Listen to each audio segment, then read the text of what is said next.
Hello friends, Radhe Radhe सभी को। मेरा नाम सुनीता है और आज के इस वीडियो में मैं आपके साथ शेयर करने वाली हूँ मेरा हेयर केयर रूटीन।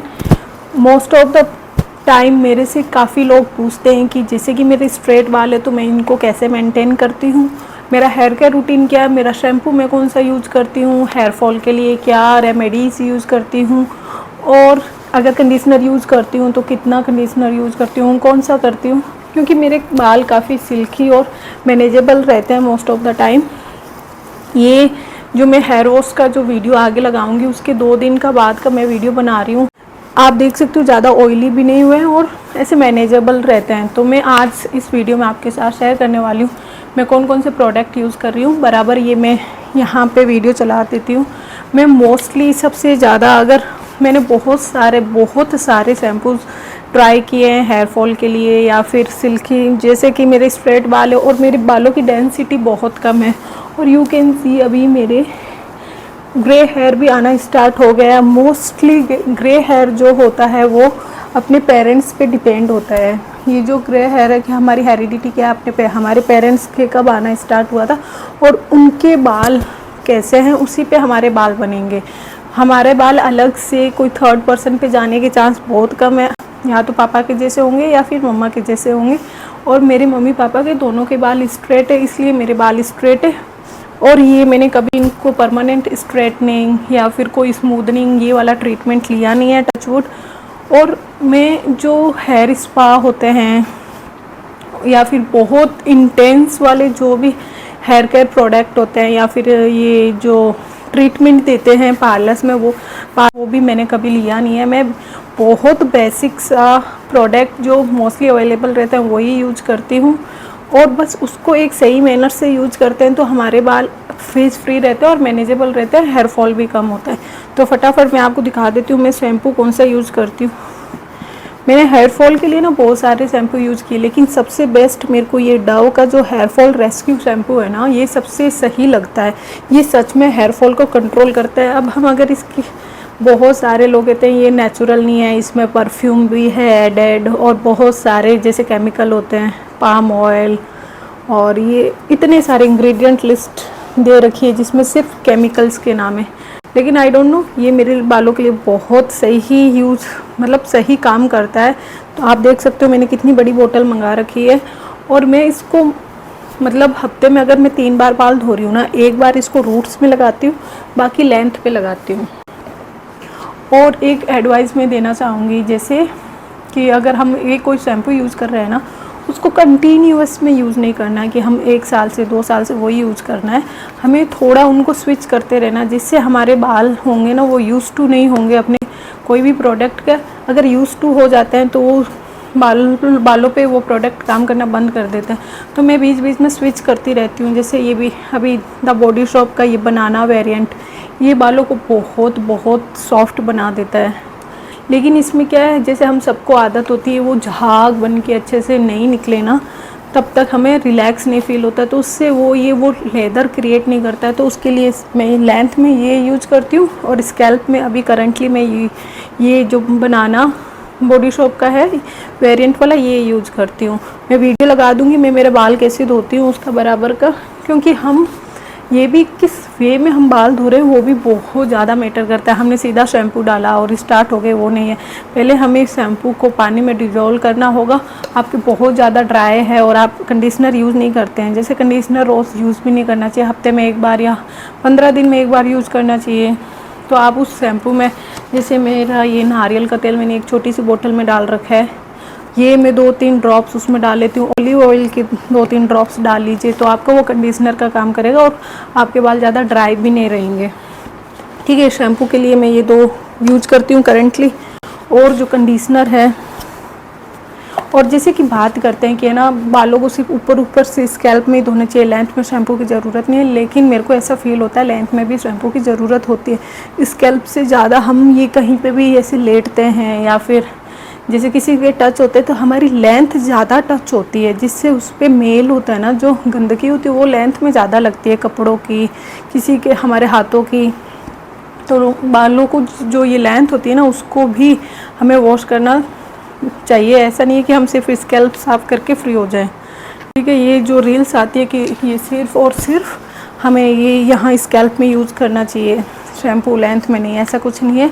कंडीशनर बना है तो वो साफ़ बालों के लिए बना है, ऐसे नहीं कि मैले बालों में जो हम 2-3 दिनों से धोए नहीं है उसमें ऊपर ऊपर से बाल धो लिए स्कैल्प और ये लेंथ में वो गंदगी पड़ी है, सिर्फ पानी से रिंस किया और कंडीशनर यूज़ कर लिया, ऐसा नहीं होना चाहिए।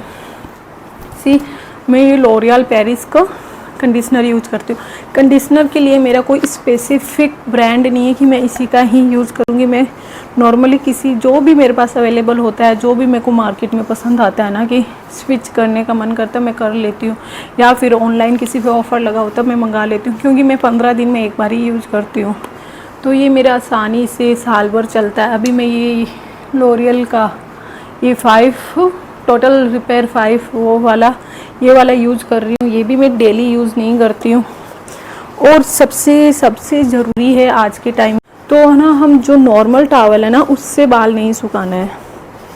ये जो ऐसे आता है माइक्रो फाइबर का, ये मैंने मिनीसो से लिया है। ये आपको नायका पे भी अवेलेबल हो जाएगा, आपको अमेज़न पे भी मिल जाएगा। कहीं पे भी हेयर ड्राई टॉवल लिखोगे ना, ये वाले ऐसे वाले आ जाएंगे। ये बालों को बहुत जल्दी सुखा देते हैं। जिसके लंबे बाल उनको थोड़ा प्रॉब्लम आएगा, क्योंकि उनको ऐसे फोल्ड करके डालने होंगे, और फोल्ड करके डालने पे एक वो बीच का, जैसे मैंने ये चोटी बना रखी थी ऐसे पोनी, तो ये आप देख सकते हो एक ही लेयर में ऐसे, जैसे यहाँ हम इलास्टिक डालते हैं या रबर डालते हैं ना, उसका वो एक लाइन क्रिएट हो जाती है ना। मेरे स्ट्रेट बाल है, लेकिन ये जो यू कैन सी यहाँ, या तो मैं यहाँ रबर डालती हूँ, यहाँ क्लचर डालती हूँ, तो वो गिले बालों में, अगर लंबे बालों के लिए हम ऐसे फोल्ड करते हैं ना, उसमें हल्का सा एक वेव आ जाता है। अदरवाइज ये बहुत है अच्छी खासी लेंथ आती है। इसको लगा के 5 या 7 मिनट रखने से 90% हेयर ड्राई हो जाता है। उसके बाद आपको ये ब्लो ड्राई नहीं करना है। मैं हेयर कटिंग करवाने के बाद भी ब्लो ड्राई से कभी बालों को सेट नहीं करवाती हूँ, क्योंकि मुझे लगता है वो बहुत ज़्यादा हीट देते हैं, बहुत ज़्यादा। मेरा बेटा उठ गया, थोड़ा मुझे धीरे बोलना पड़ेगा क्योंकि मेरा बेटा बार बार उठे जा रहा है। मैं हेयर कट लेना भी बहुत ज़्यादा ज़रूरी है। मुझे लॉन्ग टू शॉर्ट हेयर कराना बहुत ज़्यादा पसंद है। मैं साल भर या 2 साल तक, 1-1.5 साल में लंबे करूँगी, फिर मैं वापस इसी लेंथ में बॉब वाले हेयर स्टाइल में आ जाती हूँ। मुझे ऐसा लगता है क्योंकि मेरे पे छोटे बाल ज़्यादा अच्छे लगते हैं, तो मैं ये वाली लेंथ पे आ जाती हूँ वापस। और ये मैनेज करना भी आसान होता है। टाइम टू टाइम मैं ट्रिमिंग करवाती रहती हूँ, लेकिन 1 साल 1.5 साल में ये मैं ड्रास्टिकली चेंज करा लेती हूँ मेरी लेंथ। जैसे मैं इधर एक छोटा सा क्लिप डाल दूँगी कि मेरे कितने लंबे बाल थे और मैंने कितने छोटे करवा लिए अभी रिसेंटली। उसके बाद मेरा 80% ड्राई हो जाता है ना, उसके बाद मैं ये वाला सीरम यूज़ करती हूँ। क्योंकि अभी तक मेरे पास काफ़ी सारे मैंने सीरम्स यूज़ करे, लेकिन सबसे बेस्ट मेरे को ये लगता है ये बायोलेस का एवोकाडो वेरिएंट का। इसकी सिर्फ आप देख सकते हो, इसको मैं कम से कम 4-5 महीनों से यूज़ कर रही हूँ और अभी तक ये इतना सा खाली हुआ है। ये बहुत ज़्यादा सॉफ्ट होता है और आपको सिर्फ बस 3 ड्रॉप्स ज़्यादा से ज़्यादा लेना है। मेरे जैसे लेंथ है, आपको ऐसे थोड़ा सा करना है और ऊपर हल्का से ऐसे हाथ घुमाना, बाकी ये अंगुलियों से ऐसे घुमा के कर लेना। इससे क्या सारा मैनेजेबल हो जाते हैं बाल, सारे फ्रिजनेस निकल जाती है और ये बहुत सॉफ्ट सा होता है। ज़्यादा यूज़ करते हैं आपके बाल ऑयली दिखने लगेंगे। और अगर आप ये कोई सीरम रूट्स में लगाओगे, जैसे लिवोनोर का आता है, ये रूट्स के लिए नहीं बने होते हैं, ये सिर्फ लेंथ के लिए बने होते हैं। अगर आपको ऊपर से ये छोटे बेबी हेयर दिखता है ना, आपको यूँ करके नहीं लगाना, आपको बस हल्का सा ऐसे ऊपर हाथ घुमा लेना है। रूट्स में सीरम्स को कभी नहीं लगाना है, ठीक है।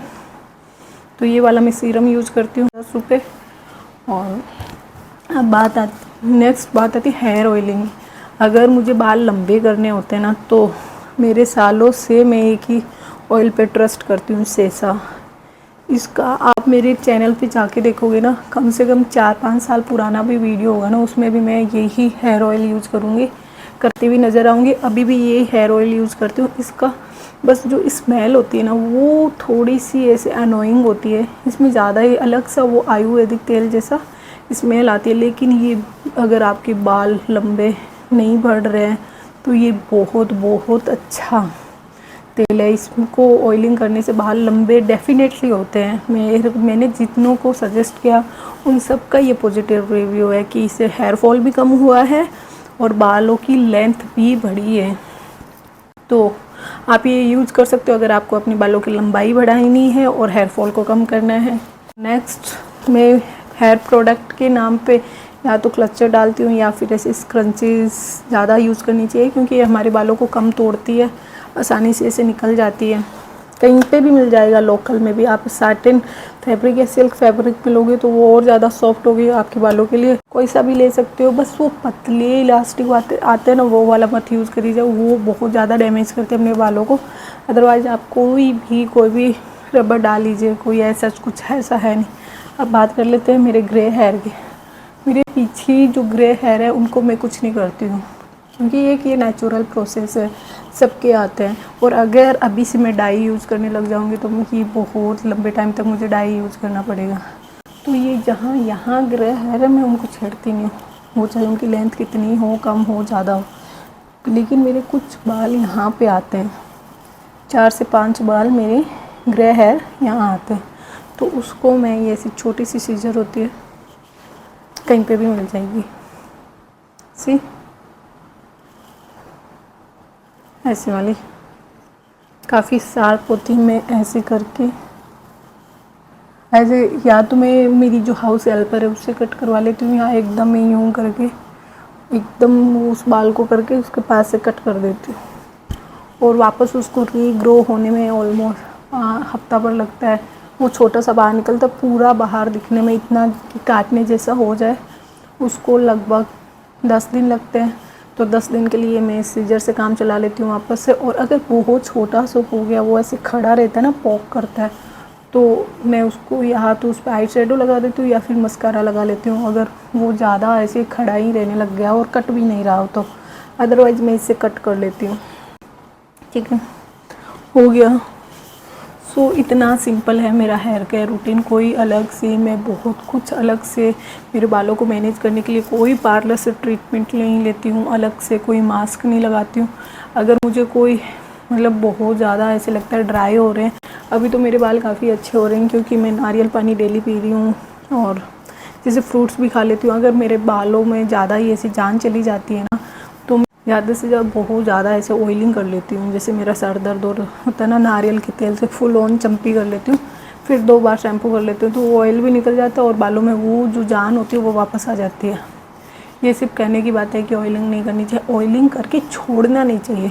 सेकंड, ऑयलिंग करते टाइम गंदे बालों में ऑयलिंग नहीं करनी चाहिए। जैसे अगर मेरे बालों को धोए हुए मेरे हो गए 4-5 दिन और मैं फुल ऑन बाहर पॉल्यूशन में हूँ, और उसके अगर ऊपर में अगर ऑयलिंग करूँगी ना, वो हमारी स्कैल्प को ख़राब करता है, हमारी स्किन को ख़राब करता है। ये और अगर जैसे मैंने कल ही बाल धोए, आज मैंने ऑयलिंग कर लिया, कल बाल धो लिए, तो ये हमारे बेनिफिट ही करता है। ऐसे ऑयलिंग प्रोसेस होता है जो।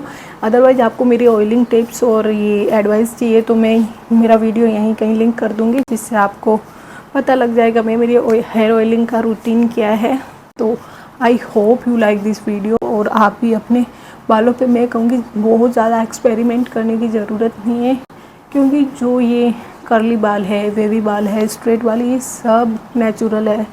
ठीक है, ये गॉड गिफ्टेड होते हैं, हम कुछ नहीं कर सकते हैं। तो उनको आप, अगर आपके कर्ली बाल है तो उन कर्ल्स को एनहांस कर सकते हो। जैसे मेरे स्ट्रेट है तो मैं इन स्ट्रेट को मेंटेन कर सकती हूँ ना, मैं इनको कर्ल्स नहीं करवाऊँगी आर्टिफिशियल तरीके से। वैसे आप अपने कर्ल्स को एनहांस करके रखिए। वेवी बाल है तो उनको वेव ही जो मेंटेन होता है ना, बालों को मेंटेन करके अच्छा रखे। कोई भी तरीका हो बालों का, कैसे भी बाल हो, सब अच्छे लगते हैं। तो I hope you like this video. If you do please like, share and subscribe to my channel. मिलते हैं नेक्स्ट वीडियो में। Till then bye bye, Radhe Radhe सभी को। Have a nice day.